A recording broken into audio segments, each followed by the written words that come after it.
Tired of seeing that dreaded data source configuration error in your Looker Studio reports?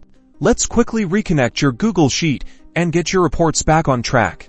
First, locate the data source with the connection issue in your Looker Studio report. Click on the 3 vertical dots next to the data source name. From the drop-down menu that appears, select the Edit option. This will open the data source configuration panel.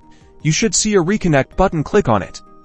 This will initiate the process of re-establishing the connection with your Google Sheet. A window might pop up asking you to authenticate with your Google account. Choose the Google account that has access to the Google Sheet you're trying to connect. Looker Studio will request permission to access your Google Sheets. Grant the necessary permissions by clicking Allow. Once the authentication is complete, Looker Studio will attempt to reconnect to your Google Sheet. If successful, you'll see a Reconnection Successful message. If you don't see a Reconnection Successful message, make sure you have the correct sheet selected and the columns haven't been significantly changed since the last connection. Now, refresh your Looker Studio report. Your data should now be displaying correctly, bringing your dashboards back to life. If you are still encountering issues, check that the Google Sheet hasn't been moved or renamed, and that the correct sharing permissions are in place. And with that, your data should be back up to date.